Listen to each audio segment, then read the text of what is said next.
The media coverage of President Trump's order on refugees turned sharply negative over the last 24 hours, as some who were already on flights were detained at American airports and protesters descended on JFK. This after the president barred all refugees from entering the U.S. for 120 days to tighten vetting procedures and a 3-month ban on those from 7 predominantly Muslim countries, which Trump said would favor Christian refugees over Muslims. New York Daily News will put it up, published this cover with a weeping Statue of Liberty.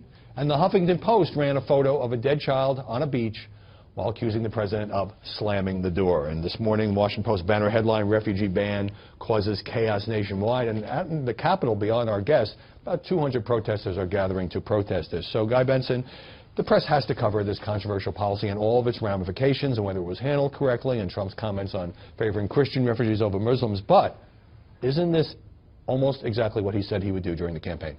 A lot of it is. Now, I agree with you. This has to be covered. It ought to be covered. And some of the coverage has been bad. Some of it has been quite good. There have been some TikToks on how this went down behind the scenes, which I actually find rather alarming. There's also a really good piece by David French in National Review trying to separate fact from fiction of what is actually in the order. That particular piece talks about how the level of refugees that the Trump administration would admit after this ban is about what it was before the Obama administration. Right, among other things. There's good things and bad things, but it's a well-reported piece.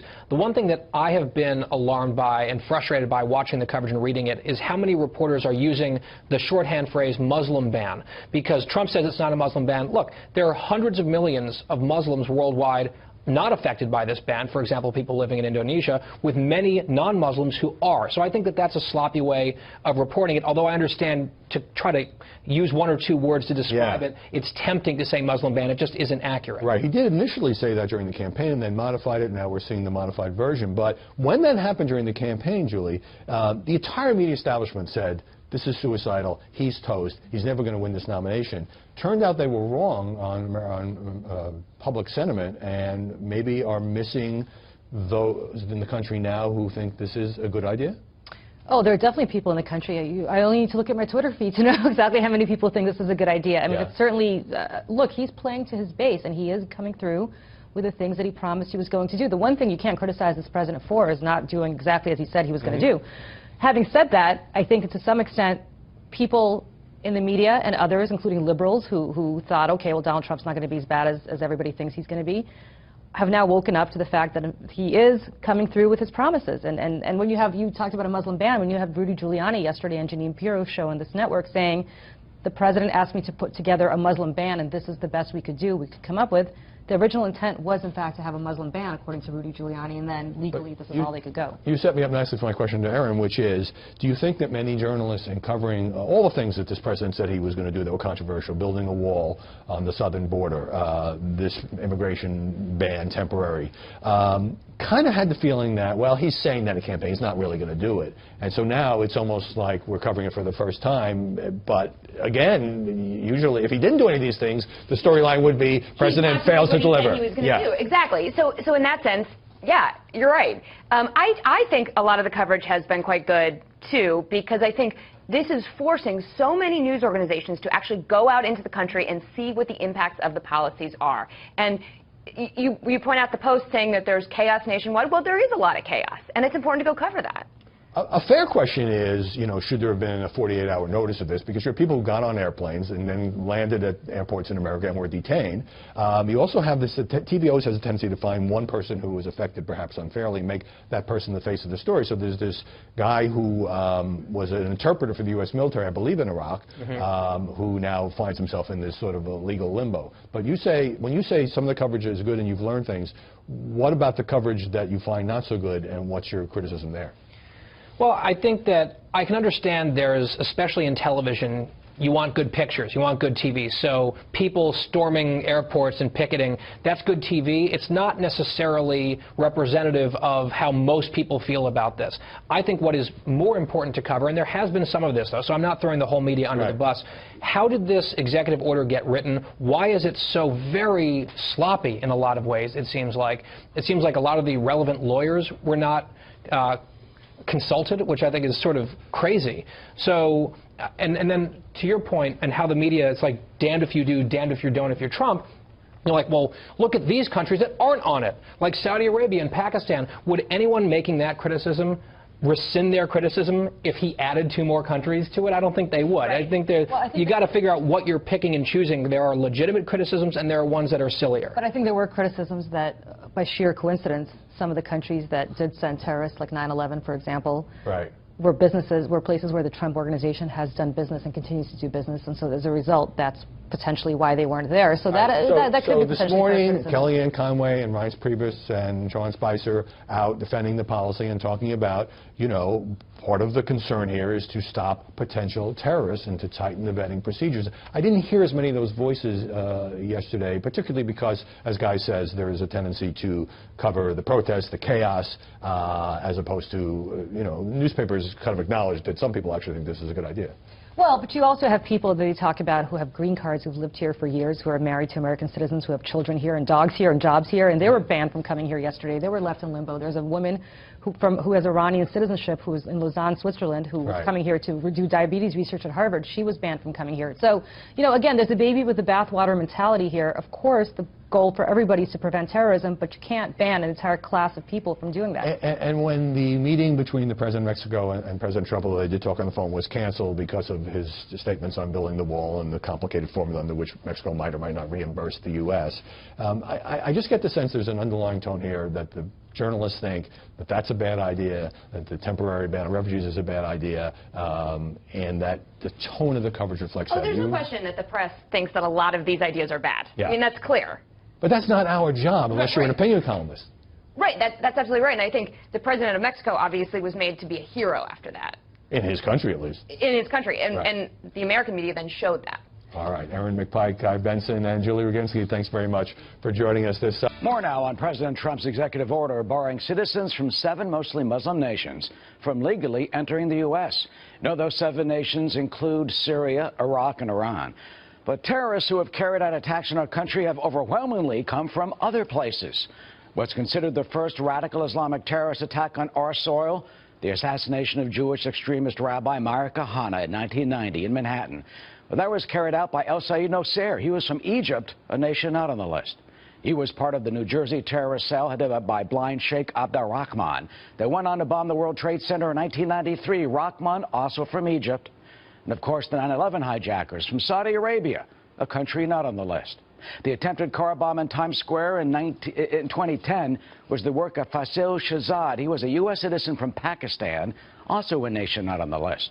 The New York subway bombing plot, Najabil Azazi. He was a U.S. citizen. He was from Afghanistan, a nation not on the list. The Boston Marathon bombings, the Sanar brothers, of course, Dzhokhar and Tamerlan.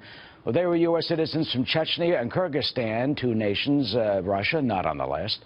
San Bernardino shooter, Syed Farouk, well, he on the left was born here. His wife there on the right, Tashia Malik, she was from Pakistan, a country not on the list.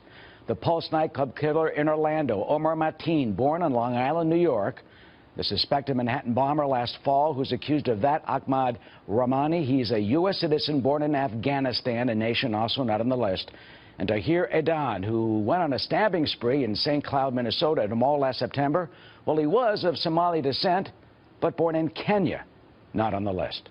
Ambassador John Bolton joins us now, former U.S. Ambassador to the United Nations, Senior Fellow at the American Enterprise Institute, and a Fox News contributor. Ambassador, do you think this order is a proper method to address the terrorist threat or a haphazard creation that just sown confusion and chaos? Well, I think it's a step, you know, just to start with the list of 7 countries. This list essentially comes from the Obama administration, which over time had put together a program to reduce the granting of visa waivers to people from those countries applying to come in. So this list of 7 countries is not haphazard. As I say, it comes from the Obama administration. The measure in the executive order obviously takes it a step further by putting a temporary moratorium on granting visas from these 7 countries. And I think the idea that it doesn't address the risks of terrorists coming in from other countries obviously is something that requires attention, because we don't want to be attacked no matter where the people come from. But to say, therefore, this executive order it should be rescinded, is to say, well, if you don't do everything all at once, you can't even address even a part of the problem. And I think that's clearly wrong. Well, you know, Afghanistan, of course, Pakistan, Saudi Arabia are not included on the list. And the Washington Post is saying that is because the president has business ties to those nations. Why do you think those nations are left off?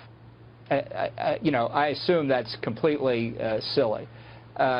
There should be stricter vetting of applicants from a lot of different places. The 7 countries in this executive order are simply, for a brief period of time, going to have a moratorium on granting any applications because of the nature of the chaos or similar circumstances in those countries, like Yemen, for example, which has no effective government, like Libya, like Syria.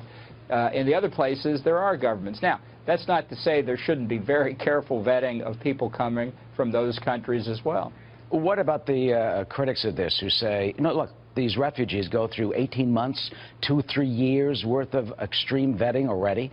We basically know who they are. There's not a big number, and I see you shaking your head. You know, would you address that concern that they basically know who these people are? Sure. If they're saying that the visa application process takes a long time, I have no doubt that that's correct. Government is not the world's most efficient creation when it comes to this sort of thing. But that doesn't mean for 18 months FBI agents, DEA agents, Secret Service agents, local police all over the world are studiously investigating each of these applications. It means that for long periods of time, their applications are sitting on somebody's desk. So I don't regard that as evidence of serious vetting. In fact, in this past year, the heads of intelligence and law enforcement agencies have testified several times before Congress that from a number of these countries in particular, we simply don't have adequate vetting. And I think part of this is, on the part of the protesters, is trying to make a political issue out of something that it's not.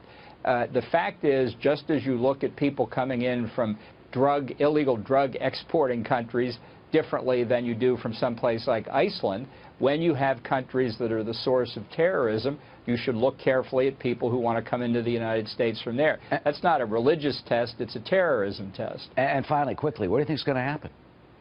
Well, I think it's going to go on. Look, the court orders, as I read them, are really very limited in scope. I think arguments that could have been made in defense of the executive order don't seem to have been made. There's a lot still to come here, and I have no doubt this executive order will be modified, expanded in some respects, perhaps reduced in some others. All right, Ambassador. Thank you for your insight and analysis, as always. Good to see you. Thank you. Of course.